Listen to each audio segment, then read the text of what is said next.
Right, here we are. We've got our two dial bracket signal as it's delivered to the layout owner, taken out of its box and put up on the workbench to test it.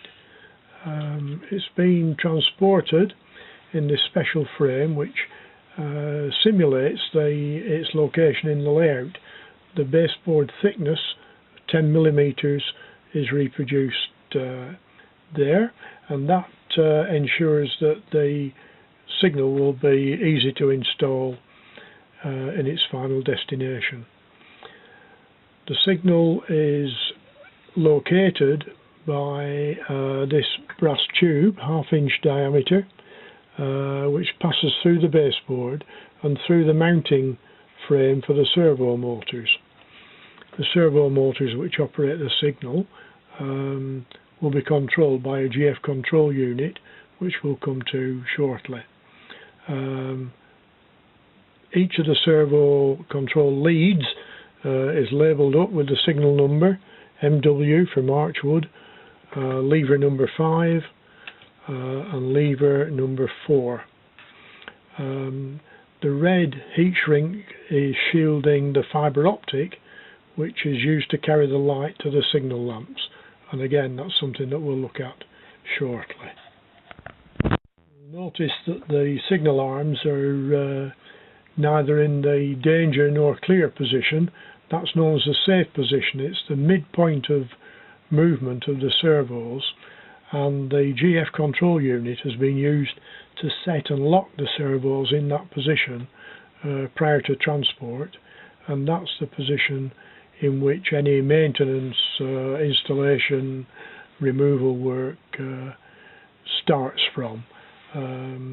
What we're going to do now is to connect the GF control unit to the servos, re-establishing the safe position, and then attach the control switches which will be used to actually operate the signal and adjust it.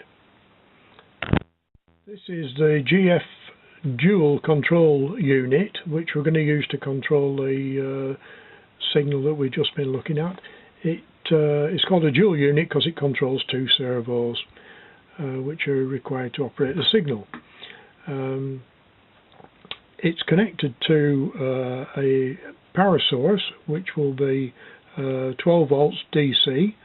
That's the plug that we'll plug in shortly, and the power source comes in on the red and black cables and into the same socket as the red and black cables. The power source is then being taken to the LED which is mounted in this little connector, and when we connect it up to the power source you'll see how that's illuminated. The other cable is connected to the control switches which are labelled up MW4 and MW5 for the down main and the down branch respectively. The switches are single pole double throw switches which you can see under there.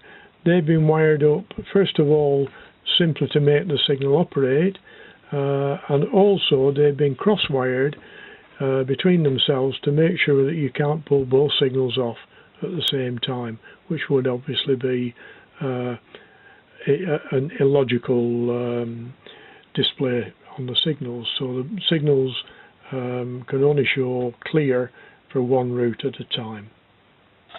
This is the little power supply distribution box that I use in my workshop. The power supply itself is from an old portable television, gives a very good constant 12 volt DC, has a maximum output of about 5 amps, so far more than we're ever going to need for operating a few signals. I use these standard low voltage plugs and sockets to make connections. So that is now supplying 12 volt DC into all those connectors in there. This is the one that we're going to use to power the GF controller and the LED. So if we plug that in there, we've now got power to the GF control unit, and as you can see here, the LED is illuminated. When the signals are installed on the layout, the GF control unit is ideally situated or located up to about 2 meters away from the signal itself, and in such a position that when adjustments are made using the adjustment knobs on the GF control unit, then the effect on the signal arms can be easily observed. I made the mistake many years ago of mounting control units underneath the baseboard and then having to have somebody shouting down from on top, up a bit, down a bit, as I made adjustments.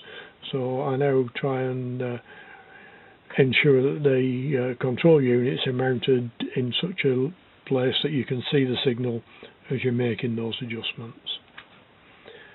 To keep the distance between the GF control unit and the signals a reasonable working distance, we're going to use a couple of sort of 1 foot long extension cables on this occasion, so I'm going to plug those now onto the GF control unit, and these are labelled up. So this is for servo number 2,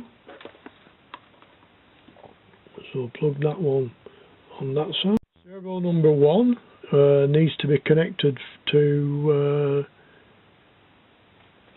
this extension lead, and the dark colour to the dark colour is the way to do it. And similarly with MW4 servo 2, that one dark colour to dark colour. There we are.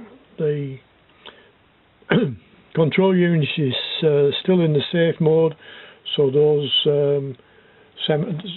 signals and servos are now locked in mid position. Finally, the LED connector from the signal and fibre optic is connected like so, and you may be able to see the lamps are now illuminated.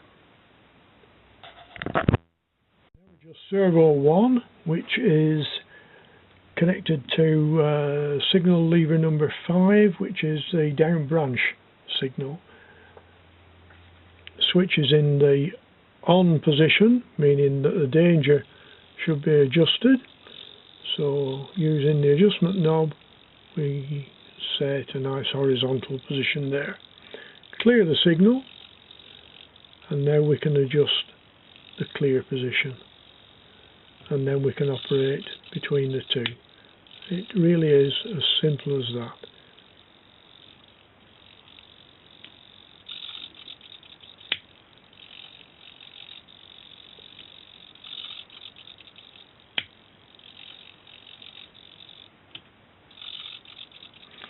And we can now do the same for MW4, which is a down main. So first of all, the danger position,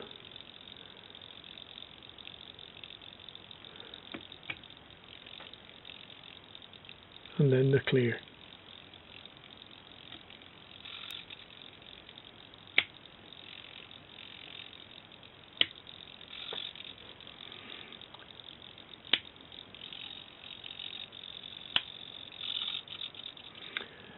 And as I mentioned earlier, these control switches are wired up so there's a simple form of interlocking. If you clear one of the signals, the down main, and then try to clear the branch signal, obviously the switch will move, but the effect will not be to pull the branch signal to clear, but in fact to put both signals back to danger. And until you resolve the situation, they won't show a clear aspect at all. So whichever one you pull first, if we pull the branch first and then try and pull the main signal, then again the branch goes back to danger. They're both locked in the danger position, so you can't make an illegal display of two clear signals.